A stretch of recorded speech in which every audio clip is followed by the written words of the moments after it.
Ladies and gentlemen, welcome to Chronicles of Hollywood History, past, present, and future. Welcome. And here now, Corey Gomez. Hello, everyone, and welcome to the Chronicles of Hollywood History, past, present, and future. Today, I am joined by, you know him from Die Hard, Lethal Weapon, Martial Outlaw, the TV show writer. You know this man from everything. He's the ultimate henchman, the ultimate bad guy. I am joined by the living legend himself, Mr. Leong. How are you doing today, sir? I am doing fine. I hope you are too. I normally always ask how you got started in acting, but in your case, how did you get started in martial arts? Well, I started martial arts when I was, I think, about 8 years old.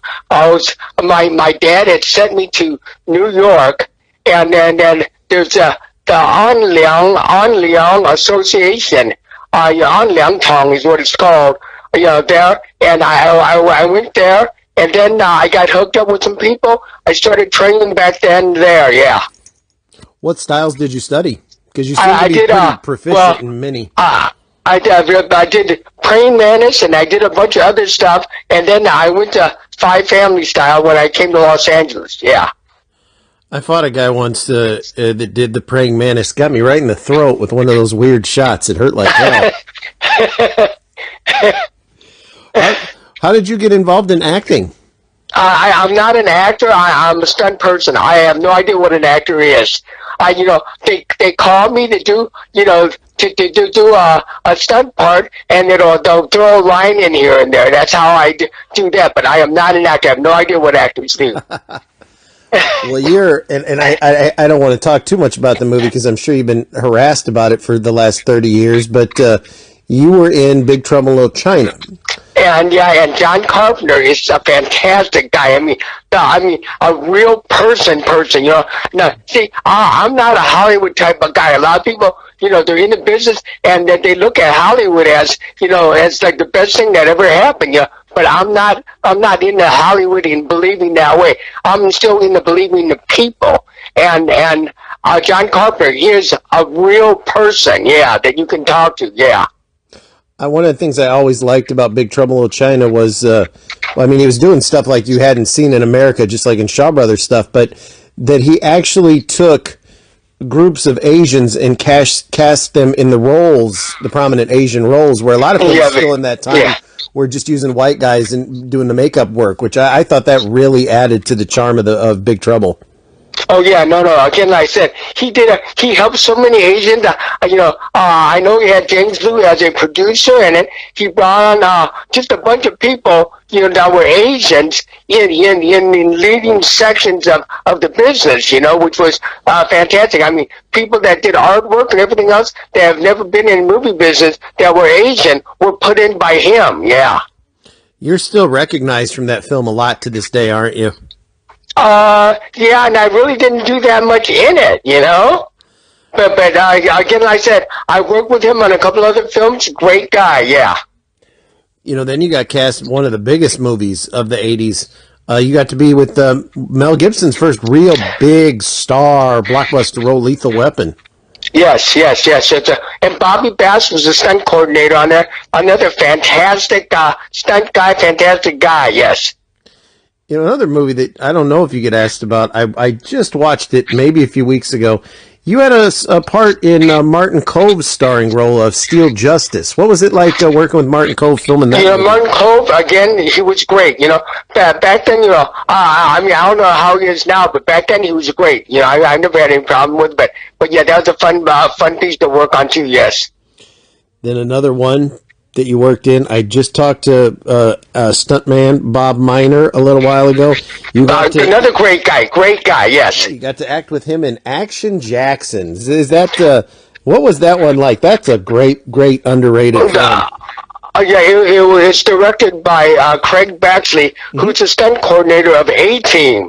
And that's where he came from. But again, a lot of fun, and it was a great piece to work on. And he came from what do you call it? The Hawaii show. What's the big Hawaii show? Hawaii 5-0 or Magnum? Magnum PI is Yeah, well, you were saying, I can't remember what you were saying that was working with me on, Oh, on on, Ellison. Yeah, how much fun was it to do that film? you know what? It was incredible. It was a lot of fun. James Lee was on there, and yeah. Well, we just had a great time. This is what I try to do whenever I work. Well, of course, at the very beginning, you can't do this, and a lot of people today would not do this. Is once I got known 2 3 years, I started picking and choosing what I wanted to do, and I did not do everything I was offered. Mm-hmm. Yeah. Then one of your most recognized roles, of course, Die Hard. You're eating candy in Die Hard. You're a terrorist. Did you ever figure that when you were making that film that it was going to go on to be considered one of the greatest action films of all time? You know what? No matter what film you work on, you have no idea what's going to happen with it. But what I try to do is when I get on the set, I try to grab a script. And even though I'm not an actor and I'm a stunt guy, I will try to grab a script, because if I've got a script, I have an idea of where the whole story is going. Because what I like to work on is pictures that have a story, movies that have a story, because like today, there's so much stuff, it's just straight action. A lot of people like straight action, but I like to have a story behind what in the world is going on, yeah. Mm-hmm. What was Bruce Willis like? Because that was his first big, not his big role, but that was what put him into superstardom. At the time, fantastic. He was great. I think he had some problems later on, but during that time, he was great. That was a great movie. And then, if I'm not mistaken, right after, you got to go back and work with John Carpenter in They Live. Am I correct? Yes, I did work on. Yes, I did. I don't know if it was right after that, but yes, I did work on that. And again, like I said, a great piece with Jeff Amata, being stunt coordinator. And yeah, it was again with John Carpenter. It's always great. Yes. Did you have anything to do with that, what's considered one of the best fights ever, the big alley fight scene with Roddy Piper and... No, I had nothing to do with it. I was not even there. I was not even there when it happened, yeah. What was Roddy Piper like to work with? Well, again, like I said, I didn't really work with him that much, but again, like I said, what I try to do is get on something where the people are good, and at times he was great, yes. Then you actually had an acting role in the comedy Bill and Ted. You were Genghis Khan. Yeah, well, yeah, I guess, yeah, it was again another great picture, and both those guys were great, and it was everything about it was a fun picture to work on, and but again, I said I didn't go on as an actor. I just went on there as a stunt guy. That's my main thing, and then they put me in the movie. Yeah. What was it like to be doing something like that, more of a comedy role than as opposed to like the henchman type role? You know what? Again, like I said, it's all to me. It seems like it's all the same. I don't really have that much differences this way or that way. Yeah, but I mean, if that was a comedy, that's great. But it's, again, like I said, the main thing is to have fun or whatever you do. Yes. What was it like working with Lou Ferrigno in Cage? That's a movie no one talks about. You know what? At the time, he was great. I really don't even remember the film that much. In fact, when you brought that up, I'm trying to think of what was Cage, and I do remember I did work on that film, yes. Then you had a big part, big production in Black Rain. Again, a great movie to be working on, and but I mean, again, I said I don't know what to say about it. I mean, it was great and fun to work on, and that's the main thing is if you can get on something and everybody knows what in the world they're doing, that's great. I love anything Yakuza related. I find it fascinating. So I mean, I'm very much into that. That I don't want to say that culture. It's not like they would ever have me in their gang, but they were. I'll tell you later, but. When I talked to Mr. Akamura the other day, he had a lot of fun talking about his Andy Sedaris roles as Fu, and you got to do Savage Beach with him. What was it like for you on those sets? He said the sets were amazingly fun with all the beautiful women. Oh, well, yeah, it's amazingly fun, and Andy Sedaris is a great guy. His wife's great. Everybody, again, another great team of people, And even though it was a low-budget film, it's the people that you work off that makes a difference. Oh, yeah, it was. Do you have fun working with Mr. Akamura? Yeah, I've worked with him many times in different places. I can't even think of exactly where, but again, like I said, he's a great person, and to me, that makes a big difference. Oh, yeah, he's one of the kindest men I've ever met. You used to do his Dragon Fest as well, correct? Yeah, he had a great show, and when he used to do it, it was really good. Yeah, and then he stopped. I think it had to do with a money situation where he was doing the thing, and they kept raising the money on him, saying they want more money. I think every year they start raising the money like crazy, to the point where he said, I ain't gonna do this anymore if I got paid this crazy money just to try to run a show. Yeah. You got to work several times throughout your career with Van Damme, first being Death Warrant. You hear mixed. What was it like working with him?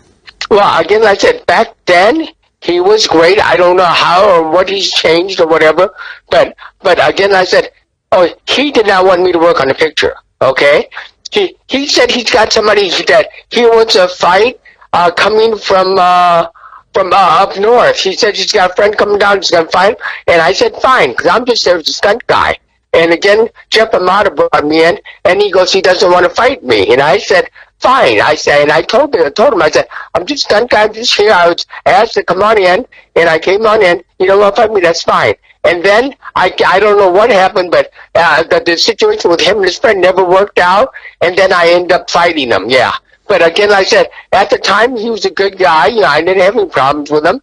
But, I said, he's an actor, and I said that they're in another world, So his thinking and everything else, he don't want to fight me, I'm fine. And I said, I'm just a stunt guy, yeah. How was his martial arts skills when you were doing the fight with him? He's okay. He's okay. The main thing that I don't like about what he does in his films is he likes double and triple cut the same shot over and over again. And to me, that's that he doesn't have to do that. But I think he did that on a shot with me where he does one thing and then it's the same shot repeated. And that is kind of a weird thing to me. Yes.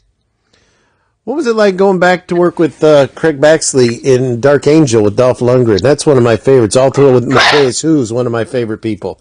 Again, Craig Baxley is great. In fact, we'll talk about him a little bit later too, is because, I know from A-Team, he brought me on A-Team and let me do a ton of stuff on A-Team, which was great. But yeah, he's always been, a real person. Like John Carpenter, he's a real person. And to me, it makes a big difference that way. Yeah, when you're working with somebody that is real, yes. Did you like that movie? Oh yeah, I did. It was a lot of fun again, and it was fun. I think we went to Texas to shoot it, But yeah, but again, I said, whenever I work with Craig, number one, that is fun, because we always have a good time, and I said we joke around, but at the same time, when we need to get serious, we get serious. Yes. Yeah, I remember seeing it in the theater, and that was one of the first times I saw Matthias Hues, and I've been a big fan of his whole career. And then when I talked to him, you're picturing this big, menacing man, and he's so well spoken. It's amazing how he was able to play the bad guy so effectively in those films. But yeah. Again, I said everything with him was always great. Yeah.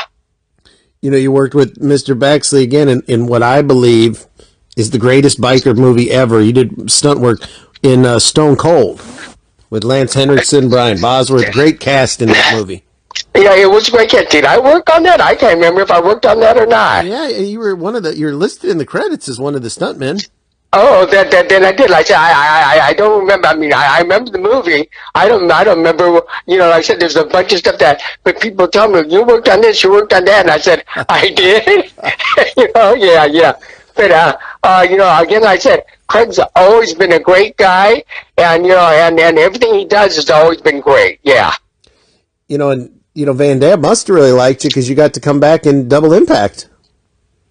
Double Impact was, I can't remember what that was about. That was, a lot of people remember it as just because he played twins. I remember it because it had Bolo in it. I don't think I worked on that. Oh, so it's another one they list you for. So really, maybe I did. I don't remember working on. I'm trying to think of what I might have done on it. I thought the only thing I worked with him on was, the other movie that you were talking about. But I could have worked on it. I don't remember though. Yeah. I know James Lou got to tell the story about how he got to stunt double as Bolo, and I was like, wow, that would be. I was like, I can't picture you and Bolo switching places, but I went back and watched the scene about 7 times. You I can't look tell. nothing like him. Bolo's a monster. Yeah. He's a big guy. Yeah, but like I said, I don't even remember working on that film, but I could have. Yes. Now, one that I've been waiting to talk to you about, Showdown in Little Tokyo. Probably I call it the greatest man movie ever. Barely 80 minutes of nothing but violence and a little story. Yeah. With Bruce Lee's son. He was great. He was really good, really good. Yeah. I mean, and then I saw him again on Rapid Fire. Mm-hmm. Another great movie. That was a very fun movie. Again with Jeff Amata and Dwight Little, who directed it. Again, cast and crew, great. Yes. When you did Showdown in Little Tokyo, that was another one. You had James Liu was back. Mr. Akamura was there. You had Dolph Lundgren, Brandon Lee. The Yakuza. What was it like making that film? Was it hard or was it a pretty quick shoot? Well, you know what? A lot of times, you can only talk about the section that you worked on. When I worked it, again, it was fun and everything about it was really good, but I mean, as far as, I know we didn't go to Japan on that piece. Is that the one that went to Japan? I'm trying to think of. No, that one was probably filmed in L.A., would be my guess. Oh, yeah. That was in L.A. That was shot in L.A., in downtown L.A. Yeah, again, like I said, it was a fun piece to work. I think Tia Carrera was on there too, right? Yes, she was. Yeah. I remember hanging around with her, so Lucky yeah. Man. She's a great person. Yeah, she's a great person. Yeah. Did you know? Because that was like Brandon Lee's first big film. Did you think he was going to go on to be like his dad, or did you think it was just another level? Tyson, I know. I had no idea where he was headed because, I wasn't really following him that closely, but no, he did. Again, I said, everything he did was great, and he did a great job, but, no, I had no idea where he was headed, but everything he did was really, really good, yes. You got to fight him in Rapid Fire, correct?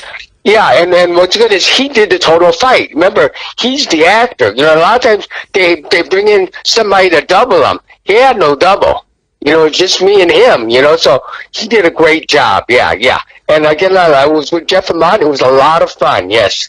You did Double Dragon with Mark Dacascos, though, correct? Yeah, and that was a lot of fun. Yes. Yeah, yes. Mark Dacascos is an amazing martial artist. What was he like to work with? Did he do his stunts too?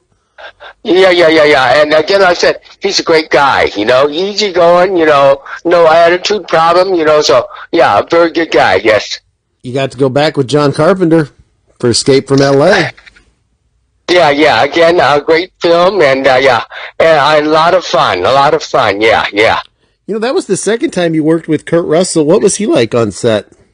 Kurt Russell is great. Again, easygoing type of guy, no problems. Just a real laid back type of guy. See, when they talk to the stunt guys as regular people, you know what I'm saying? Then you feel more relaxed, because sometimes you get on a set and the actors have a lot of tension and they want to go this way and they want to stay away from you and everything else, But again, Kurt Russell, great guy. What was the best set you've ever been on? Do you have one? Well, the main thing that I can say is I try to make sure that everything I work on is good. I've been on some that I walked off of, but I really don't want to talk that much about them. I've walked off on big movies, and people say, you can't do that, but the bottom line is, yes, you can, and if people say they're going to sue your ass, but the bottom line is, for them to sue you, it takes a lot, it takes them a lot too, Yeah. So, but I have walked off on some movies that were very big, and I am glad that I did, because they were like, they're movies that I felt like, this ain't going to work out, and it didn't, Mm-hmm. So, yeah, I said, a lot of people say you can't do that, you should not do that, and I agree to a certain point, but the thing is, if somebody is yelling and screaming at you for no reason, I gotta say goodbye, and that's what I did. Yeah, I had a big problem with the director, and it's a big film, and he just got on my ass, and the stunt coordinator, this guy that brought me in, and he goes, "Let me tell you what's gonna happen. Once he starts yelling at you, he ain't stopping, you know." So I talked to the stunt coordinator since he brought me in. I said, "You know what? Do you mind if I leave this picture?" He goes, "Go ahead." And I left it. Yeah. That's just 1 out of 3 I think I left. Yeah. But this is a very, very big picture. And, I said, if things don't work right, I feel, you should do what, is best for you, yeah. Were you in Lethal Weapon 4? Yes, I was in Lethal Weapon 4, and I was on it for a long time. And then I did a fight with Mel Gibson's partner. Oh, Danny Glover. Yeah, I did a big fight with him. A big fight.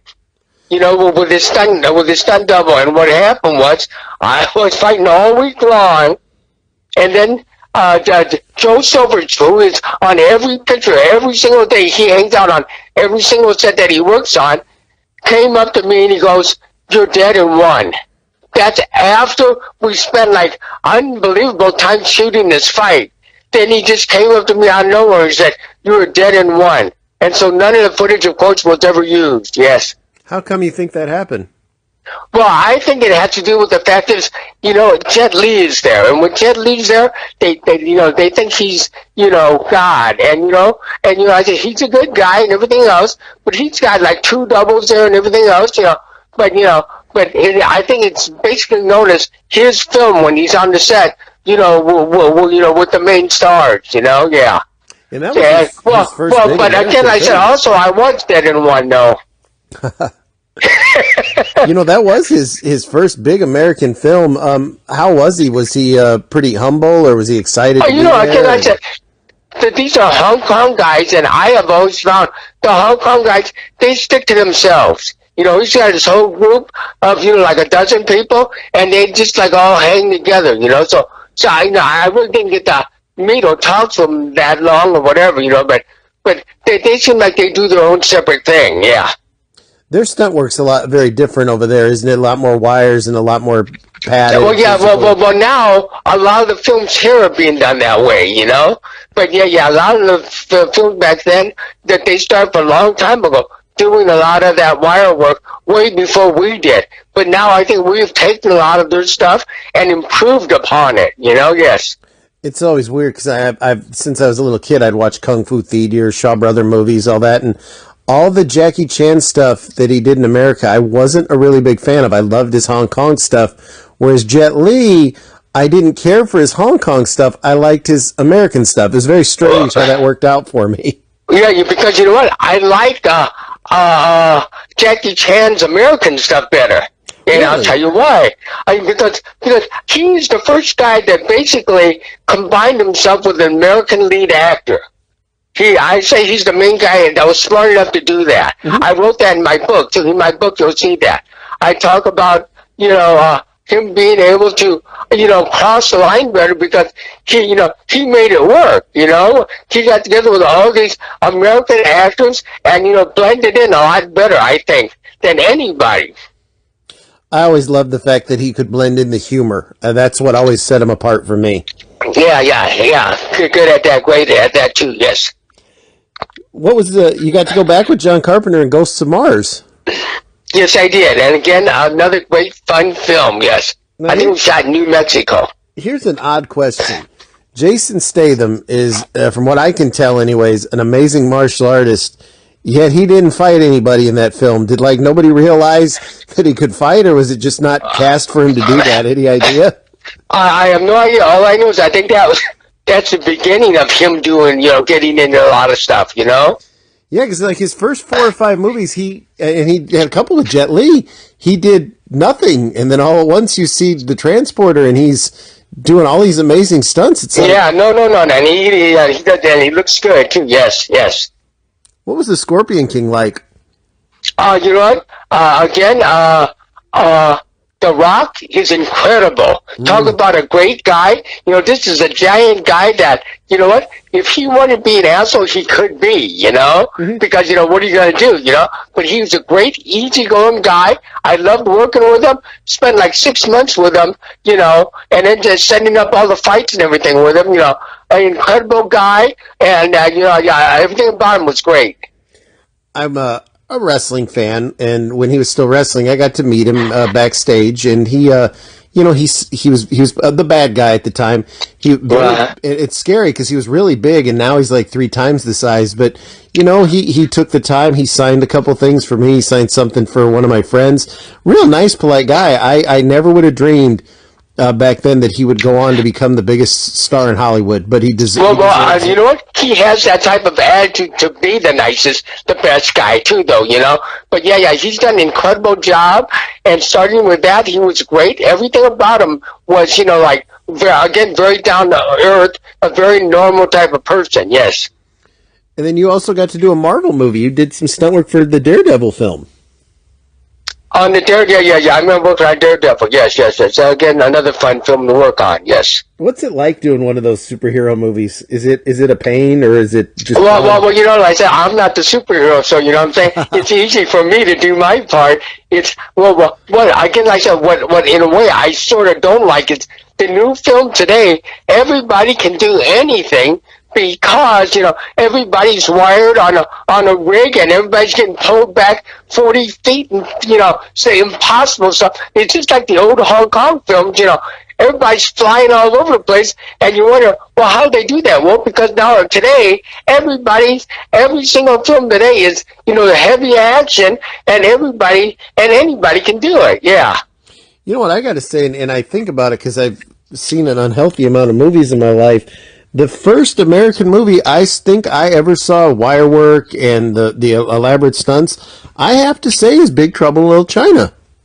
It did not have that much. Did not have that much. Really? Well, wire work and everything else, I don't think it had that much in there. I always remember the last fight when he's run, you know, before Crouching Tiger, you know, you're running up the walls and doing the flips and all that. I really always thought that film was ahead of its time.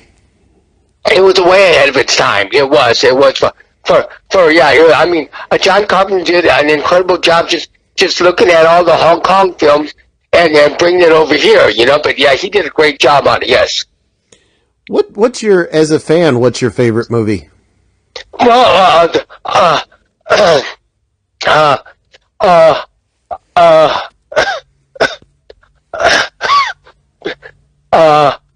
Big Trouble was great. That's a lot of fun.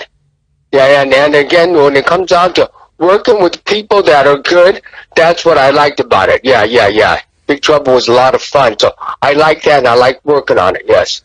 What'd you like better, doing movie or TV? You know what? I don't think it's, well, the bottom line is, I think they're both fun. The TV seems like they're more rushed.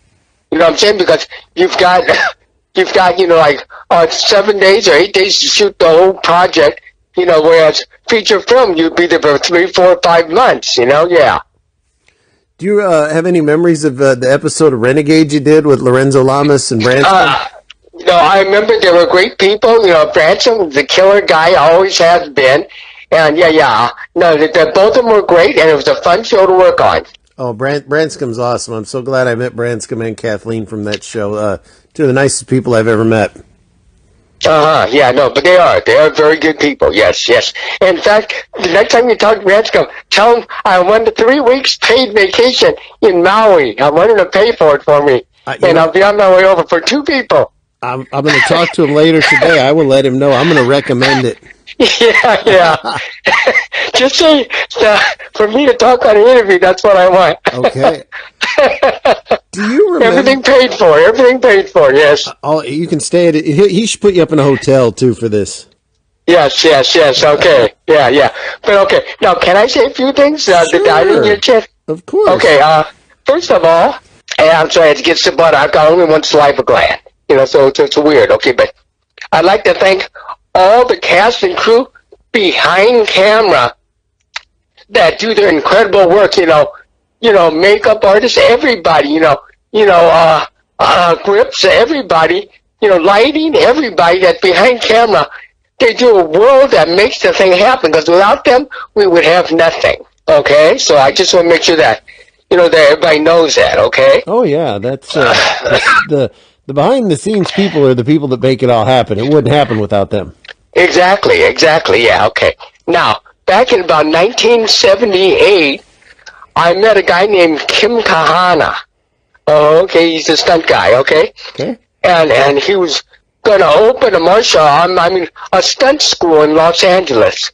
And he was a member of the Stuntmen's Association, okay? Mm-hmm. And then, so about that time, about 78,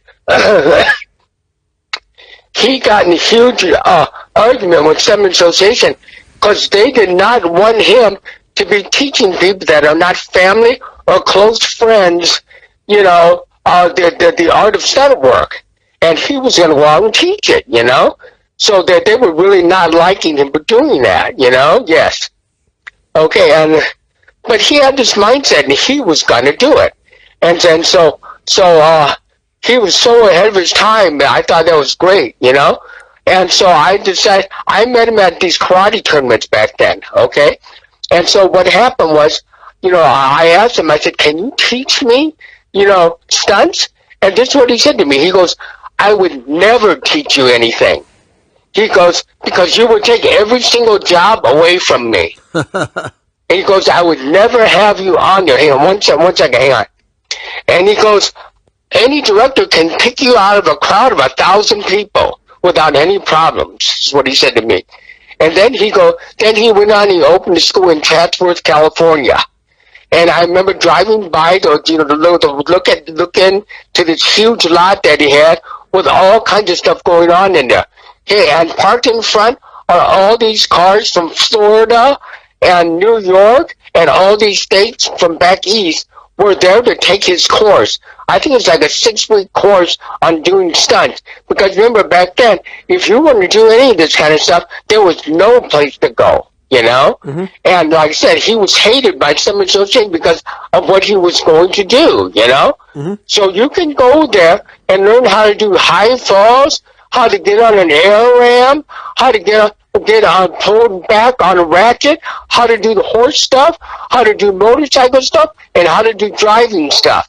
He had everything set up to do. But I know these people paid a lot of money to take this course because a lot of these people end up sleeping in their cars overnight.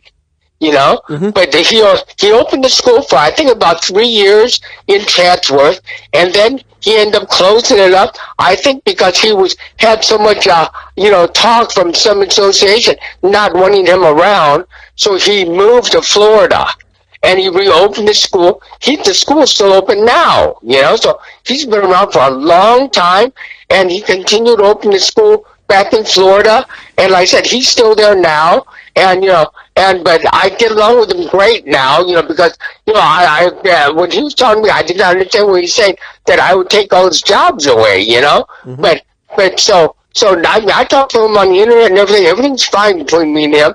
I don't hate the guy. I tell you what I do like about him.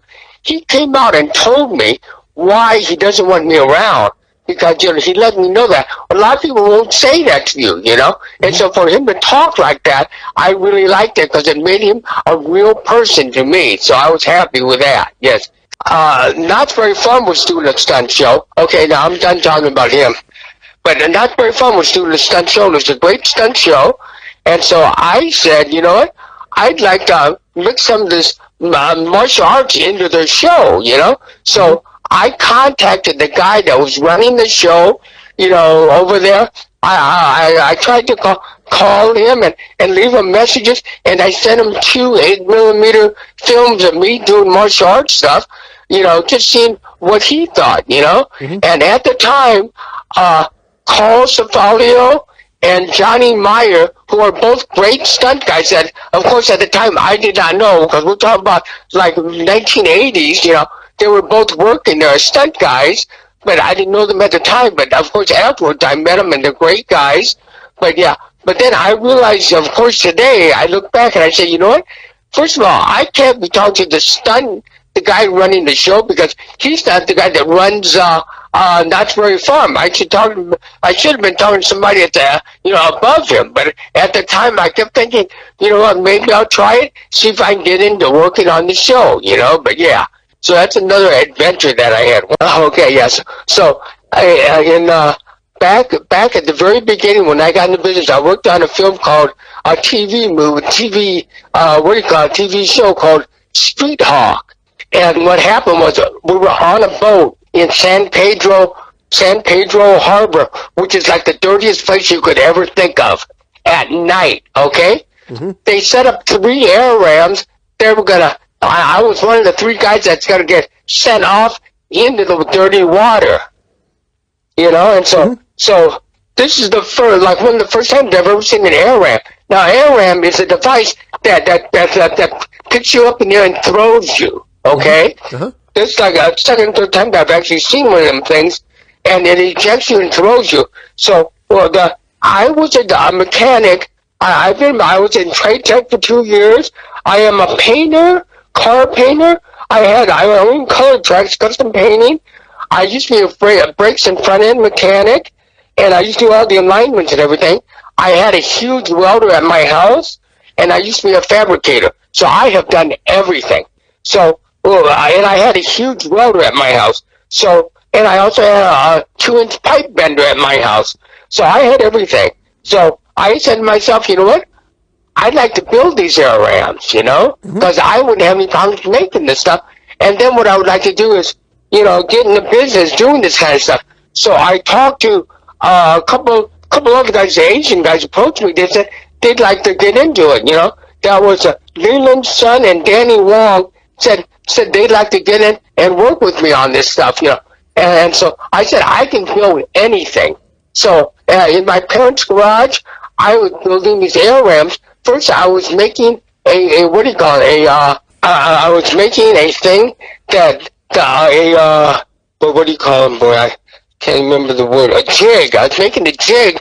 So all I do is put the air ram in this jig and build the frame one after another. So I can make them real easily.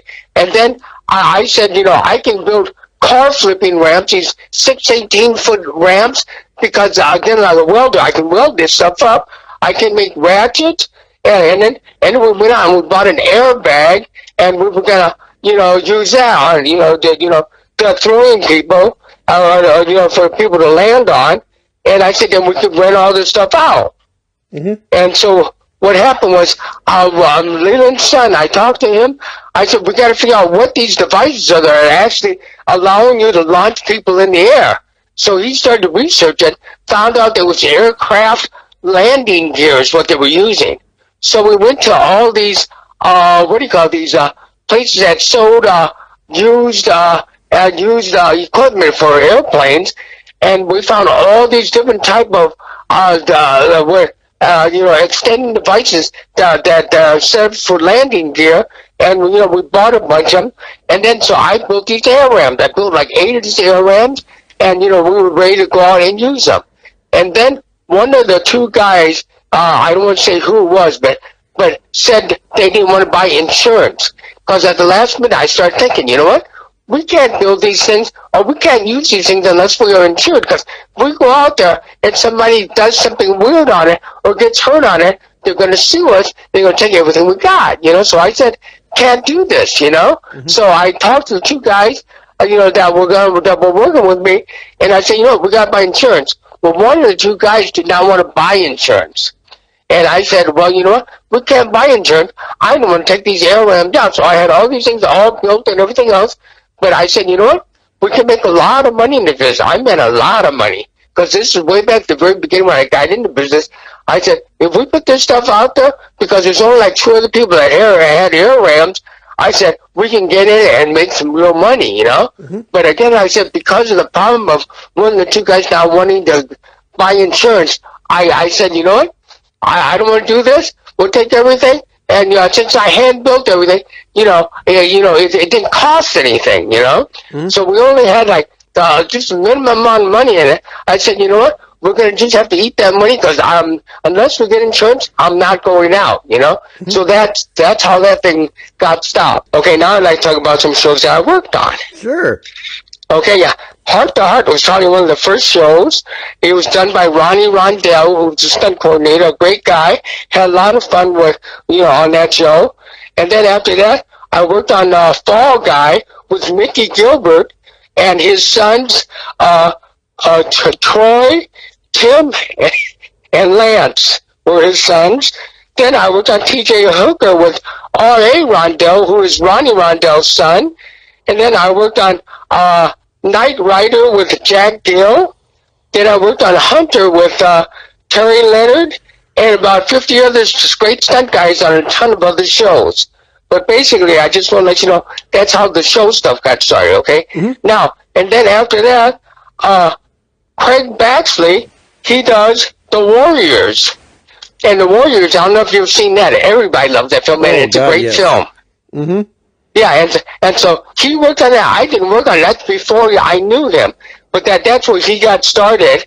And then his dad, Paul Baxley, did all the killer stunts on Dukes of Hazzard. Mm-hmm. And that's another great show. They had killer a lot of people in it. Then Craig Baxley did A-Team using people like Henry Kingi, who was another great stunt guy, flying all the cars around on that show, but a lot of incredible show. Then we talked earlier, Bobby Bass, who did Joe Silver's Lethal Weapon, Mm-hmm. And then Charlie Paterni did Joe Silver's Die Hard. So yeah, it's just a ton of things that in the world. And Jeff Amata, of course, did Rapid Fire, and then Billy Burton did Scorpion King, yes. Mm-hmm. Yeah, so that's basically it. I just want to mention some stunt guys that were great, that did a great job, yes. Oh, yeah, you worked with all the greats, behind the scenes and in front of in front with you there in the camera. Yes. And a lot of the actors that were great, but yeah, the whole process was a lot of fun. And I got into business as a grip. That's how I got into that, I was a grip for like 2.5 years. And then after that, I got asked to do this and that, and I ended up getting into stunts that way, yes. Do you have any advice for people today that maybe want to get started in the acting or stunt business? Well, the thing has changed so much, and it just seems like it's so much more difficult to get in there.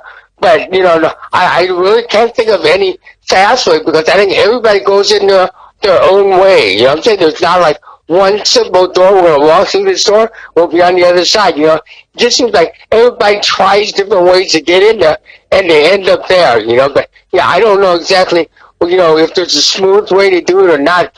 But what's not smooth for me? Do you, are you, for all your fans out there, do you have a website, or are you online where people can follow you and kind of keep up with you? Well, I've got a site that's called The Henchman, but I got so many people lined up, like there's over 1,000 people trying to get in. I'm not a computer guy. I'm a computer idiot. So, I don't even know how to put them on there, So other people that I got friends that occasionally, well, of course, nobody's doing anything now because of the stupid ass virus, but, mm-hmm. but, I had people come over and help me, said, this is how you get people on your site. And I said, I can, if I turn on my computer, I'm doing good. Well, I think you are, without a doubt, one of the greatest henchmen in film history. And I can't thank you enough for doing this interview with us today. It really means a lot. Well, it's great. You do a great job. And like I said, I hope everything goes well. I hope this virus ends like tomorrow. Oh, God, yes.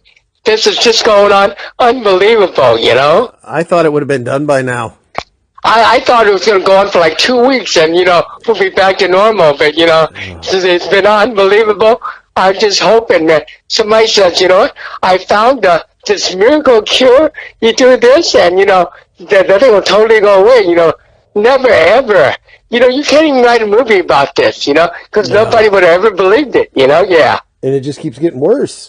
It does, yeah. So I can't tell you what to do. Stay safe and keep that mask on and hope somebody comes up with this unbelievable cure and we can go back to somewhat normal. Oh, yes. Thank you for your time, ladies and gentlemen. You have been listening to the Chronicles of Hollywood History. Thank you from Gomez Richmond Productions.